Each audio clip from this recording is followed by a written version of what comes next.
Hey, friends. Welcome to part two of the Awakening series. My name is Craig Cullinane, and I am so glad to be with you this morning. Last week, in the first of the series, I talked about awakening sacred. What does that mean? Awakening the sacred.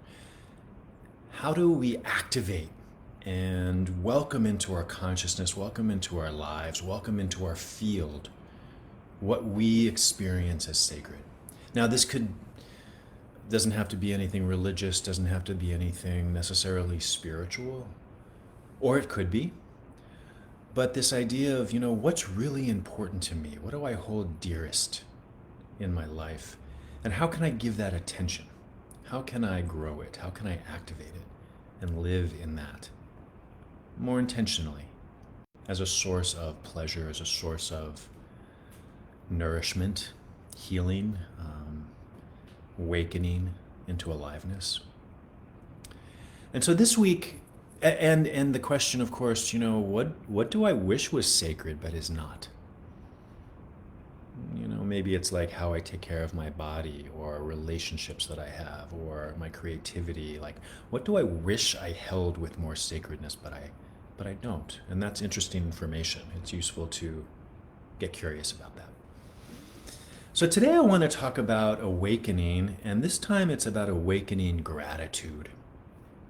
Awakening simple, profound gratitude and appreciation for all of the many gifts of our lives, for this experience of being alive, this experience of being in a body. Look, y'all, we're on a planet right now hurtling through space at 60,000 miles an hour. I think it's 60,000. We are on a planet hurtling through space with a thin little layer of protection from, the radiation of space. And we live in these bodies. And we are a part of something so miraculous, so rare and precious. I read this article that said, in all of the universe, which is vast beyond human comprehension, life is as rare as 2 grains of sand in the entire Gobi Desert. And that's a big desert. It's a lot of sand. So just from like a macro perspective, that we actually find ourselves alive on a planet in bodies is miraculous, is very strange, very rare. And that we do so on a planet as beautiful and generous and amazing as Earth. Wow. Wow. And that doesn't mean that life isn't difficult. That doesn't mean that life isn't hard, or that suffering doesn't exist, or that there's terrible inequalities in the world. All of that, from one perspective, can be true. And can we just check in with the simple awe, gratitude, and appreciation of being alive, being in a body, being on this beautiful, amazing planet from which everything we have comes?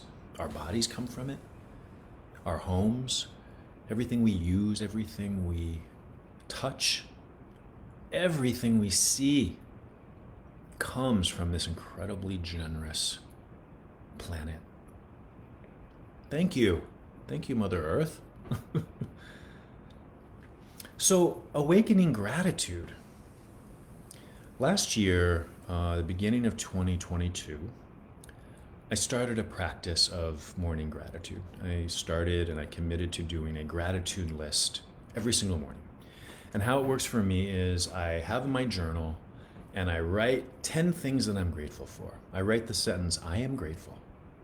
And then I write 10 more things. I'm grateful for my home. I'm grateful for my body. I'm grateful for my work. I'm grateful for my friends. I'm grateful for whatever. And after I write them all out, I go back and I read them out loud. And I say, I am grateful for my home. Thank you, thank you, thank you. And the whole point of it is, there's a couple points. One is, one of the only things that we have any control over in our experience on planet Earth is where we choose to put our attention. We are so without control over so many things, pretty much everything. But we can, with practice, with intention, give our attention to what we want to give our attention to.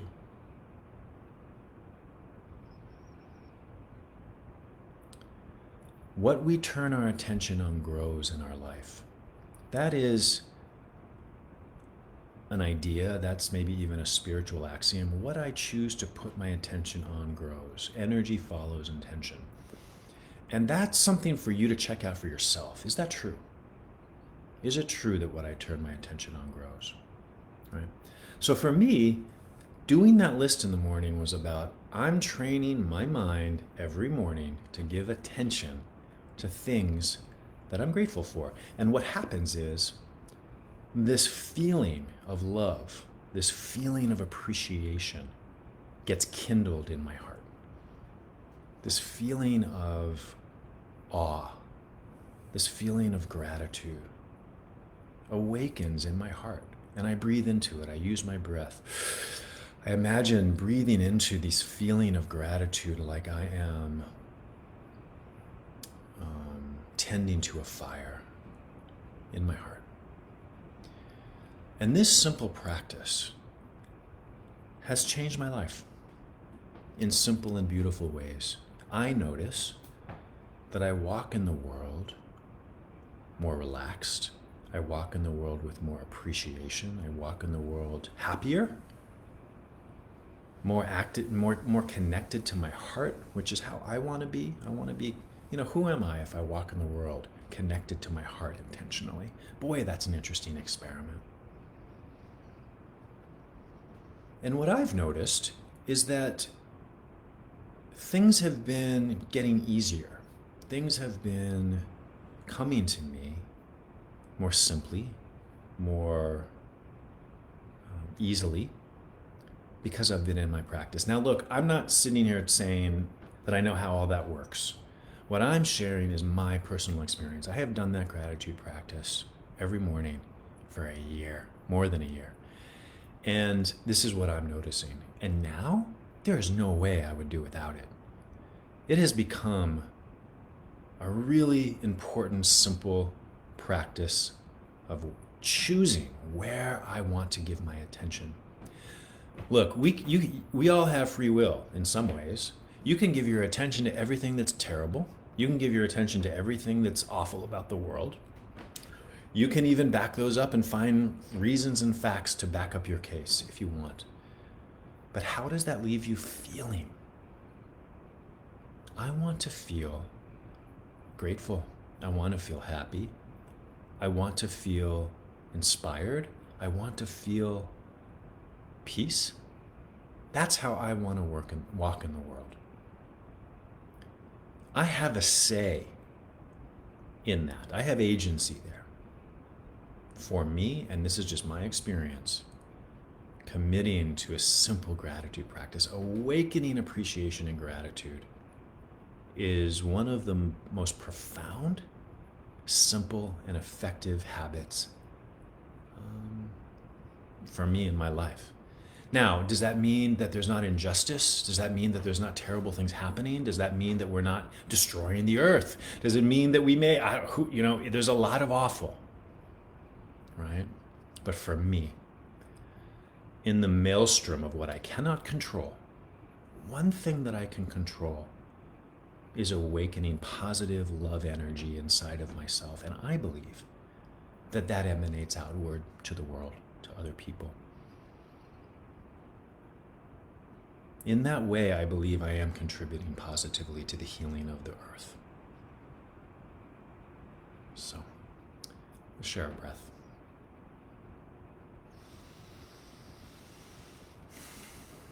Let's take another breath and maybe smile with your heart.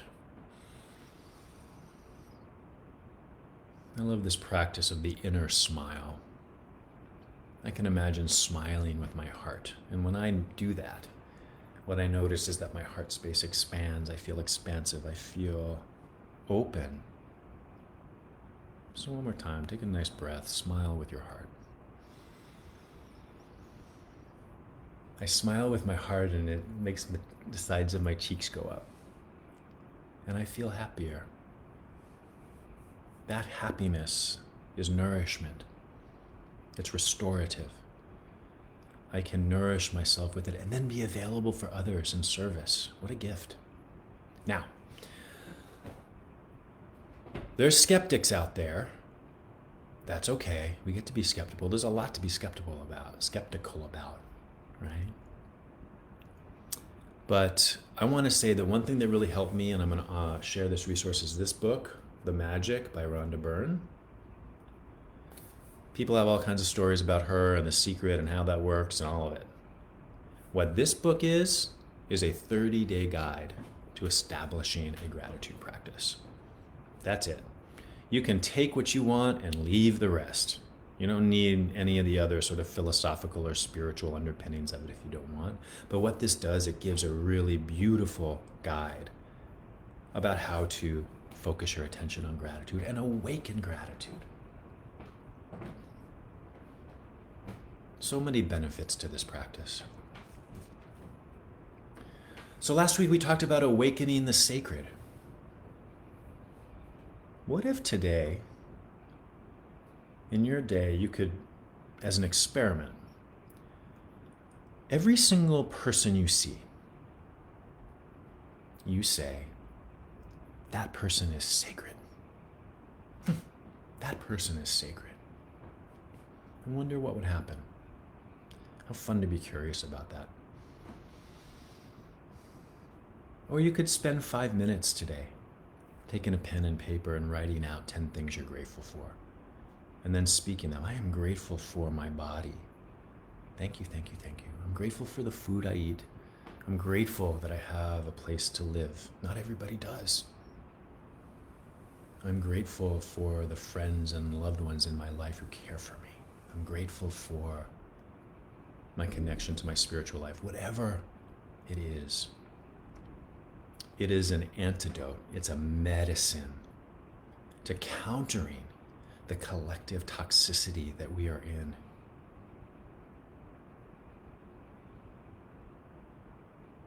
Let's take a breath.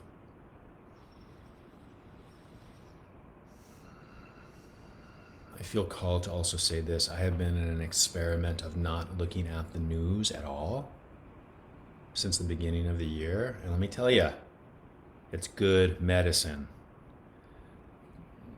The whole news thing, they are inspired to get you hooked in the negativity and the drama. That's how it's attached to capitalism, selling. It's okay to let go of that for a while and give yourself a break. It's okay to cleanse. And if anything really important happens, you'll hear about it. Anyway, so thank you so much for being with me today. It's great to be with you. The Awakening series next week, 10:30 a.m. We're going to be talking about awakening pleasure. Ooh, thank you, friends. Have a beautiful day.